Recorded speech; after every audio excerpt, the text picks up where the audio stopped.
Okay. Hello, everyone. My name is Piotr Święcicki, and I'm going to host this webinar, How Things Work, Volume 3. It's the third and the last of the series. Those of you who participated in the previous ones may remember that we dealt with a number of interesting things. Last time, for example, we dealt with dying stars and chemical elements, and we learned some English by exploring this subject, this very scientific subject. And today, my idea for this 35 minute session is to talk about the human body, okay? And to learn, remind some English words. Very good then. So let's take a look at my plan. We are going to deal with 6, I believe, quite interesting issues, which I hope you can see right now. By the way, Tom has asked you if you can hear him and see what you see. Now, can I just ask you now, if everything is okay, can you just write yes, if you can see the slide with the agenda, just to make sure that you can see what I see and that we can just move on. Okay, so Evelina, Martina, Magda, if you could just write yes. Thank you very much. Okay, so as you can see, the subjects look pretty down to earth, some of them. I'm not an expert in biology, but I did some reading, and what I did was I selected a couple of subjects, and within those subjects, a couple of very interesting phrases and words which I would like to show you, and maybe you will remember them. So let's start. Let's start with memory. Short-term memory. The way I will proceed right now is I will just talk about each of these subjects, and in the next slide you will see 3 phrases or 3 words which are going to be the key words in what I'm going to tell you. So please pay attention. Whenever you hear one of those words, try to think about the meaning, try to think about the context, and then we will try to translate them into Polish, and then we'll play a little game with each of them. So let's start. So short-term memory. Okay, now you have to imagine that you are reading something. It could be a magazine, okay? And as you read any article in this magazine, you store the words at the beginning of each sentence in your short-term memory, and while you work your way through to the end, well, this, this type of memory enables you to understand the text. But at the same time, you're probably ignoring the feeling of glossy pages against your skin as you hold the book or the magazine. Okay, so short-term memory acts somewhat like a gatekeeper between incoming sensory information and long-term storage, because we are constantly bombarded by information. And the incoming traces from your sensory receptors last just for fractions of a second before they are lost. And you don't have time to process it all. So short-term memory allows you to pass small amounts of important information into a temporary loop, while your brain decides what to do with it. Short-term memory has 2 major limitations, actually. And the first one is that you can only store a very small amount of information, and the second one, that your memory decays over time. You forget. So if you pay attention, your short-term memory can hold around 4, psychologists say 4 to 7 chunks of new information for between 10 to 20 seconds. But if you are distracted, you will rapidly forget it all.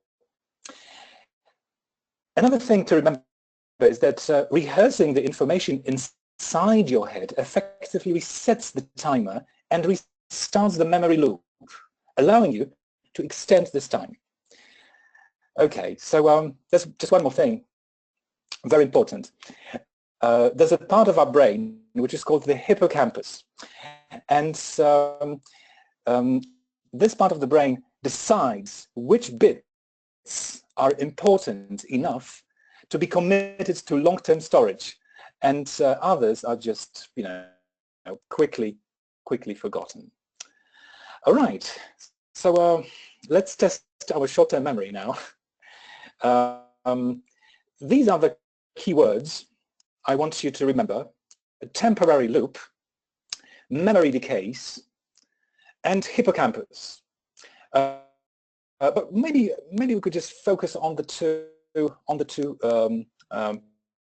ones at the beginning: temporary loop and memory decays. You're looking at the slide for something. You've been looking at the slide for something like 20-30 seconds.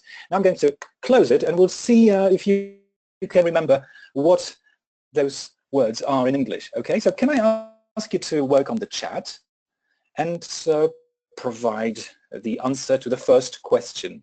What is the first one in English? Please use the chat box. Do you remember? Does your short-term memory work well?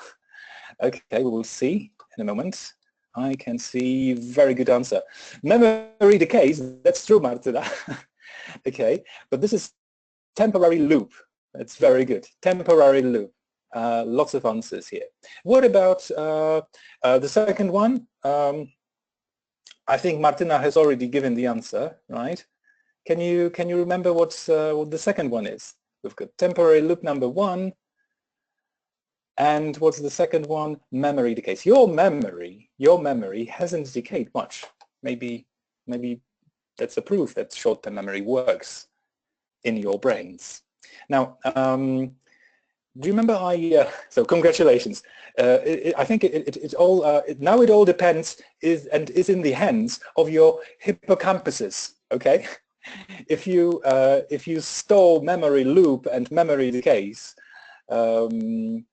it's all down to your hippocampus now to see if you can remember it for longer than 10, 20, 30 minutes, hour, day, year. Memory decays and temporary loop. Okay, so that's kind of a idea I have for this 35 minute session. Okay, the second subject is somewhat down to earth. I just thought everybody has it and has contact with it, but not everybody is aware of how important saliva is. Saliva. Right. So because we all know what saliva is, of course,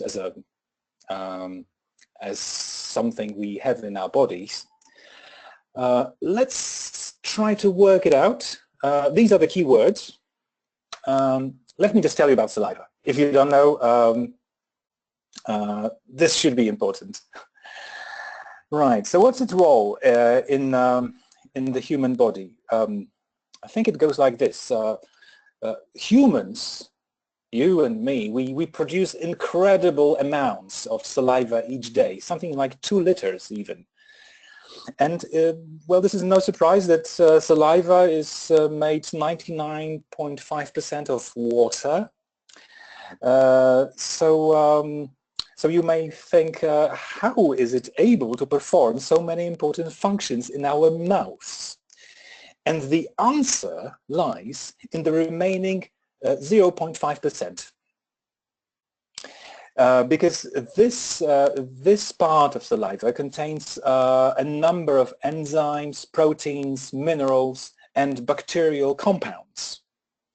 And these ingredients help to digest food and maintain oral hygiene.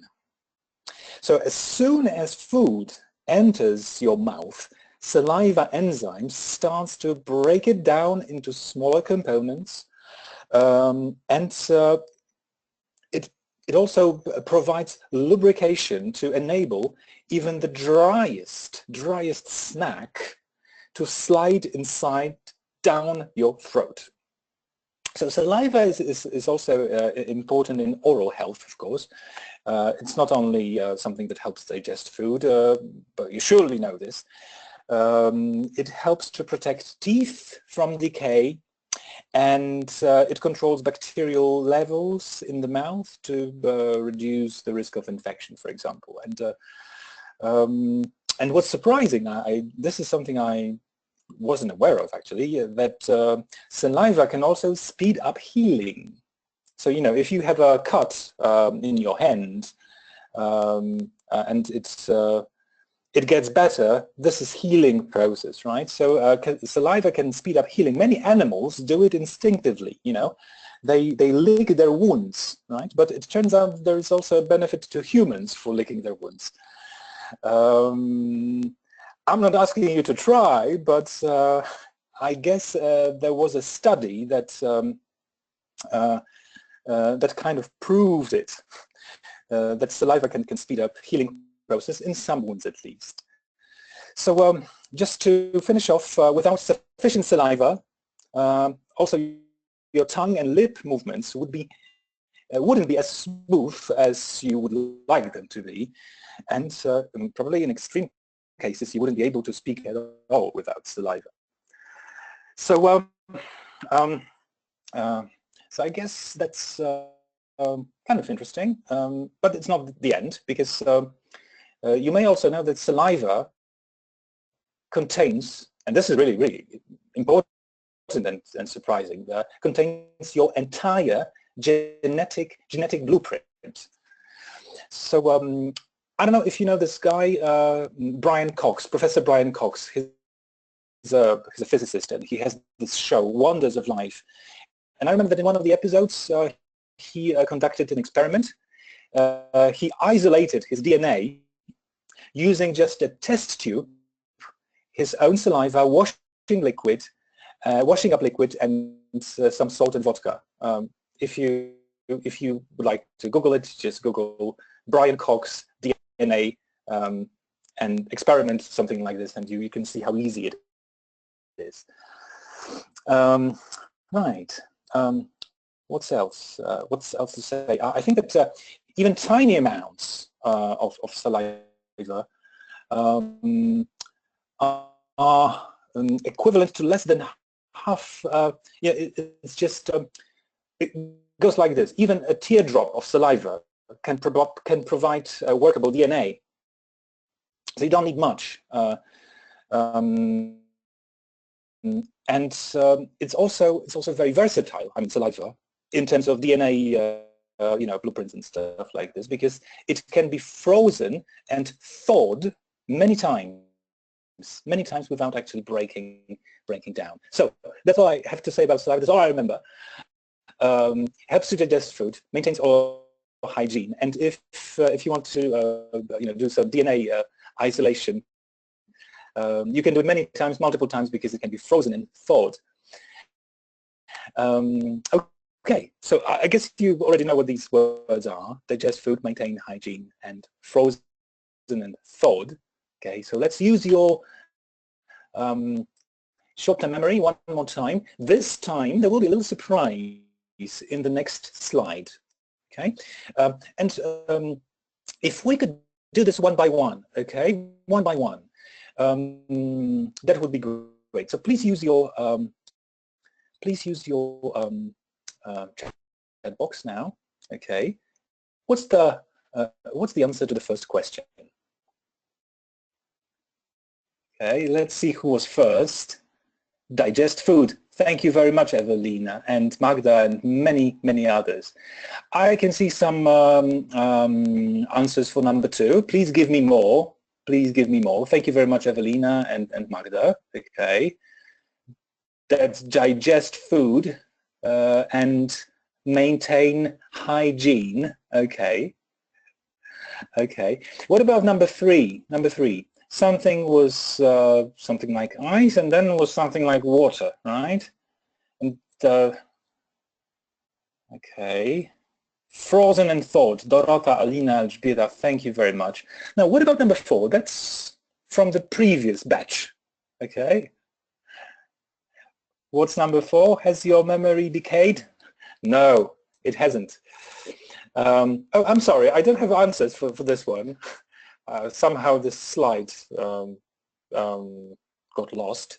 So once again, let's see the answers. Digest food, maintain hygiene, frozen and thawed. And the last one is memory decays. Thank you very much. Okay, great. Okay, my train of thought was this.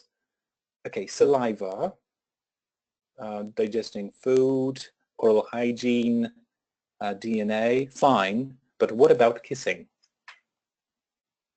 If you know what I mean. Like, why do we kiss?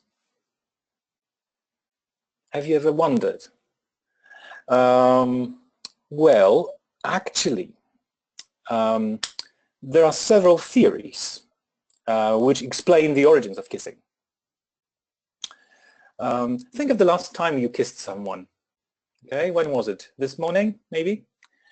So what are those theories? Actually, not all human cultures kiss. And that's something that surprised me when I did some reading. And this suggests that kissing is a learned behavior rather than, innate behavior.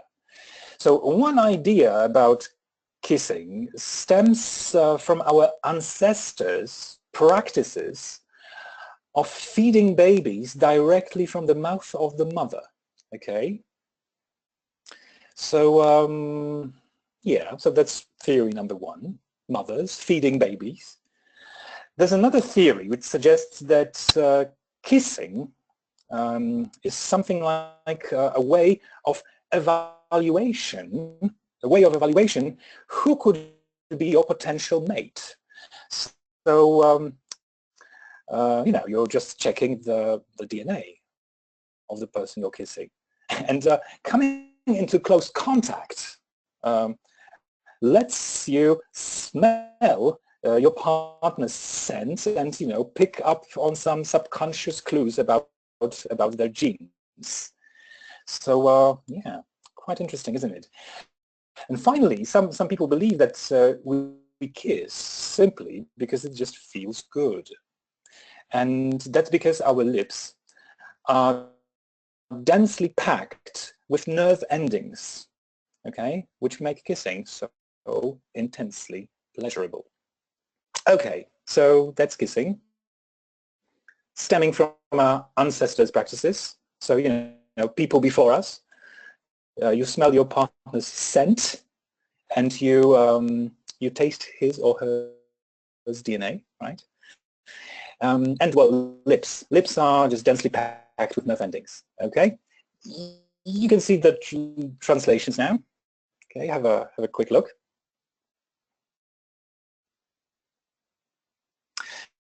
Very good then. So let's see the little exercise. And again, let's do it, and let's do it quickly. What is number 1? Please move on to your chat box. And what is, if you don't remember the whole phrase, you can just write, something shorter than the whole thing. But you may want to try the longer version. Okay. Let me see if there are any answers. Maybe this time. Wow, your short-term memory works. Very good. Stems from our ancestors' practices. Dorota, Monika, Magda, thank you very much. Okay, I've got some answers for number 2 as well. That's temporary loop. Temporary loop, very good. Or time loop. Okay, I know what you meant when you wrote time loop. What about number 3? You smell your partner's scent, Monika. Very good. And Grzegorz and many others. Smelling your partner's scent. Bit animalistic, but maybe this is how we work, right? We're animals, after all. And number 4, think of your lips. Think of your lips. They are, okay, you can say full of, but densely packed. Densely packed. Thank you very much, Monika, Grzegorz, and Małgorzata. I don't know if you're making any notes or if you're your short-term memory is so good, but maybe it's the latter. Thank you very much. Okay, so yeah, that's 1 week is. Okay, now you can probably see a list of famous people. What do you think is something that was common for all of them? Jack the Ripper, Julius Caesar, JFK, Marie Curie, Da Vinci, Hendrix, Mozart, Einstein. Do you have any idea what they had in common? Okay, they were famous, true, but I'm thinking about the human body. Okay, because that's what we are thinking of. Geniuses, Jack the Ripper, yes, serial killer was a genius, probably, yes. But actually Mateusz is, not Mateusz, but Mariusz is very close to the truth. They were all like me. They were all left-handed, okay? Left-handers. It's not that I am a genius. I'm very far from it. Definitely, if you ask my wife, she will confirm this. But you know, there's something strange about left-handers. By the way, any left-handers in this group? Is anyone here left-handed? Please tell me if you are. Can't see anything. Can't see anything. Okay, but you surely know some left-handed people, don't you? I checked Hitler. He was right-handed. I used to think he was left-handed, but no, Hitler was right-handed. So good. So what's the thing about left-handers? Well, it turns out that around 10% of the general population is left-handed. 10%. And according to some archaeological evidence, this proportion, it has remained the same for about 5,000 years. 10% of population, 5,000 years, the same. So, so there's a mathematical model which was developed by some British university, which has a kind of an explanation why this is so. And it goes like this. It says that humans are competitive species, and historically we used to fight hand to hand to settle disputes. Okay, fighting hand to hand to settle disputes. So in direct competition, left-handers have the advantage because their stance is unusual, right? Just like in sports a little. And in one-to-one sports like fencing and baseball, there are many more. There are many left-handed athletes. Actually, I think so. This is more or less how it works. If this was the only factor, the number of left and right-handed people would probably eventually even out. Right? If this was the only affecting factor, the number of left and right-handed people would eventually even out. However, even more important to humans is cooperation, not competition, right? So so in social roles, one of our defining characteristics, I guess, is also the use of tools. So left-handed people are actually at a disadvantage. So when using tools that are designed for right-handed people, and for example, in some other sports, in some sports, it's also quite important, to be equipped with tools for a left-hander. It can be quite problematic for for a left-hander to use, something designed for a right-hander. So this balance, between the advantage of novelty in competition and the disadvantage of difference in cooperation is thought to be the reason that some of the population is left-handed. I see it this way. It's like, there's the balance, right? There's the balance between the advantage of, something new in competition, like, you're left-handed, so you have some advantage, right? And there's a disadvantage in cooperation, right?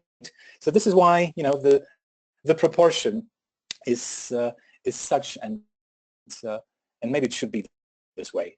Okay, so settle disputes. Numbers will even out. Someone is at a disadvantage. Very good, then. So let's take a look at these phrases here. Settle disputes. Numbers would eventually even out, and someone is at a disadvantage. Okay, very good.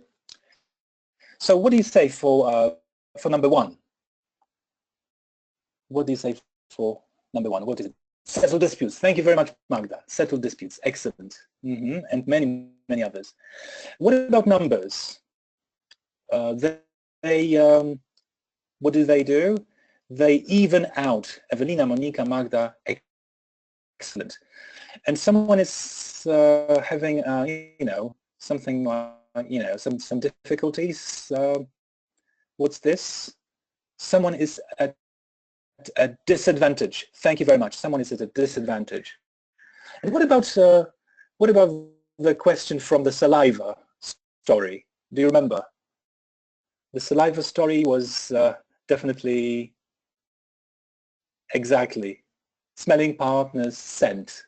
Okay, so maybe you've just moved this one to your longer term, long-term memory, or maybe not, maybe medium-term memory. Actually, your hippocampus worked. Okay, so okay, we're done with the left-handers. We're almost there. I have just two subjects for us. The first one is yawning. You know what yawning is, right? Well, until recently, that's something I used to be aware of. Until recently, the most popular explanation for yawning was that it increases the supply of oxygen in the brain.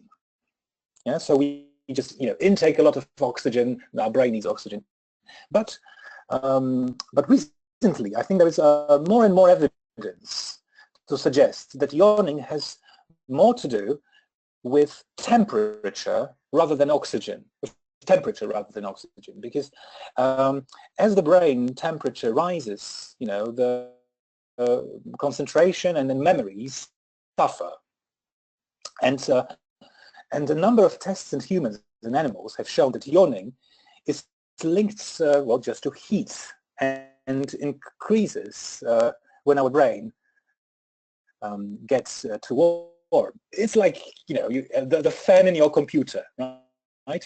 When the processor heats too much, the fan starts working, and we yawn. So by taking a deep breath of cool air, brain temperature drops back down, and it increases alertness.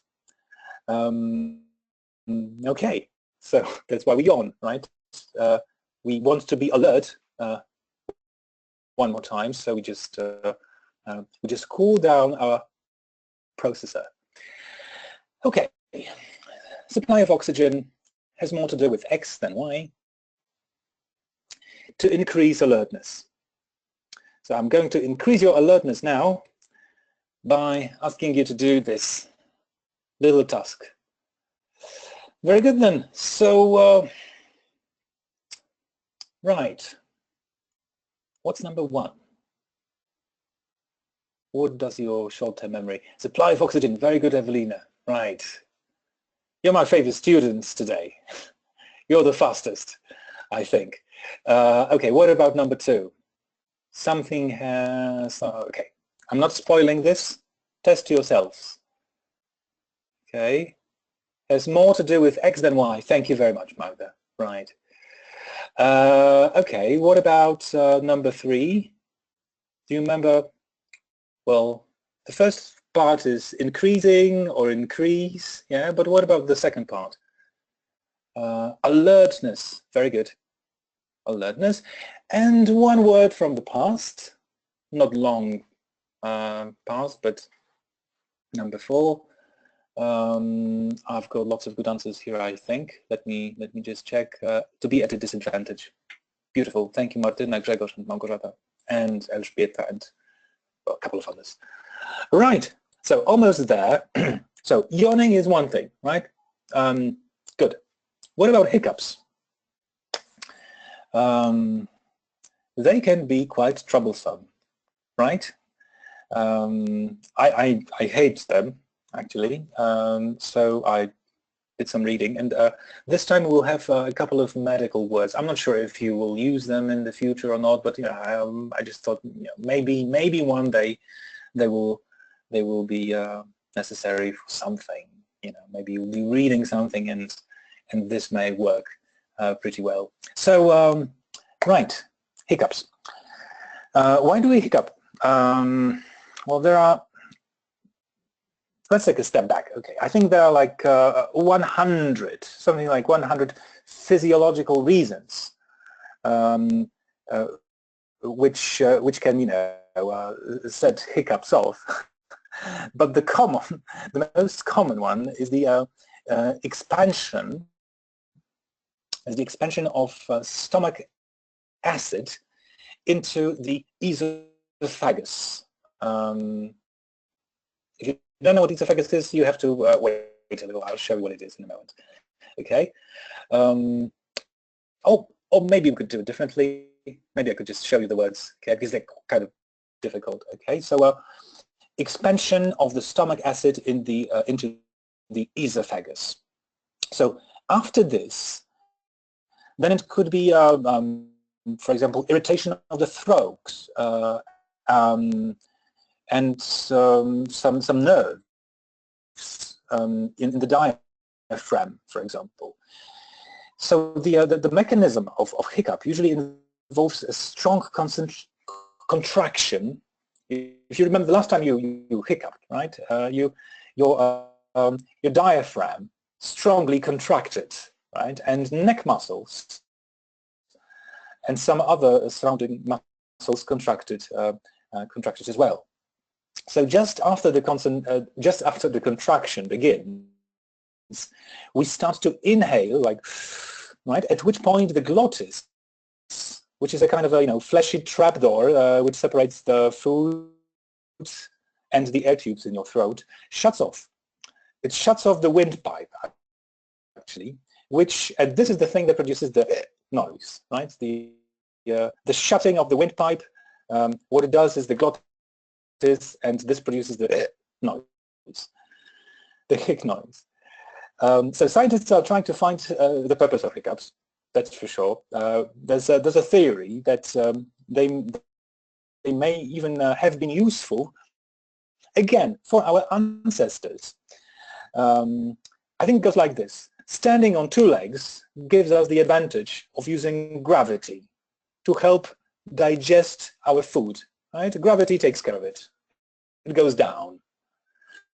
But for 4-legged creatures, well, it's different because they digest horizontally, which means it's easier for food to get stuck.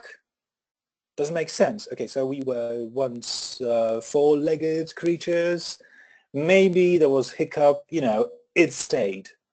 So some scientists think that the clogged food could have, for example, hit a nerve responsible for triggering the hiccup and allowing the food to be swallowed, right? So maybe this is how it went, right? the clogged, the food, the trapped food triggers some kind of nerve reaction. There's a hiccup, the food can be swallowed. So, so in this case, well, hiccups could have been, highly useful, rather than just something that, makes you look a little bit stupid or silly, right? And that's why I don't like hiccups, because I tend to be quite noisy when I do that. All right. So windpipe, glottis, diaphragm, esophagus. Let's do it. That's the last task for you. Okay. More or less the last. Okay, so let's deal with it. Okay, I know. Difficult spelling. I know. Let's see. Let's see what you remember. You can make spelling mistakes here. I'm not going to punish you too much, but I can see good spelling. Esophagus, number 1. Diaphragm, number 2. Glottis, number 3. And windpipe. Very good. Windpipe, number 4. Okay, so that's how it goes. Very good. Excellent. There's no extra word in here. I just thought that 4 is, just enough. Right. So yeah, we're almost there. Almost, because I have still one more question. Do you remember how many subjects we dealt with? How many subjects have we dealt with today? 4, 7, 8, 9. How many? 6. Yeah, very good. We've dealt with 6 subjects. Like I said, I'm not an expert. If I just, made you a little bit curious, just go to Wikipedia and, look up hiccups, look up yawning, look up left-handers. There's much more information than I can provide you with, definitely. I'm just very happy that we have looked at so many phrases. Well, let's just have another quick look. A temporary loop, right? Memory decays, but not yours, as I have just seen. Hippocampus, little, thing in our brain, digesting food, maintaining hygiene. Things can be frozen and thawed like our saliva. Something can stem from our ancestors' practices, kissing and maybe hiccups, right? We can smell, we smell partners' scent when we kiss, okay, because lips are packed with, densely packed with nerve endings. That's what makes kissing pleasurable. Settling disputes, left-handers are at an advantage, right? But what about scissors? Left-handers are at a disadvantage. Numbers can even out or not. We yawn because we can supply oxygen, but we probably do it because of reducing heat, right? So it has more to do with reducing heat than supplying oxygen. And the end result is we increase alertness, esophagus, diaphragm, glottis, windpipe. Thank you very much for spending this 39 minutes with me. I'm sorry I extended this a little. Tomek will surely send you a PDF collection of all those words we talked about. And I'm just, I'm just happy that you had your chance to maybe remind something or to maybe learn something new. Thank you very much for attending this webinar. Okay, right. If you have any questions, well, I'm more than welcome to. You're more than welcome. But remember, I'm not an expert. You cannot expect any scientific answers from me. I just collected this Okay, I can see one question. You said at the beginning something about the number of words in short-term memory. Okay, I think I know what you mean. I think I know what you mean, Pavel. It's, well, as a teacher, for example, I try not to give my students more than 7 words per lesson, 7 new words per lesson, okay? Like, I think more than 7 new words in a lesson, that's too many. So if this is what you asked, that's my little opinion. Okay, thank you very much. Tomek, maybe if I haven't put you down to sleep, you can say something to our lovely audience now. And I just say goodbye.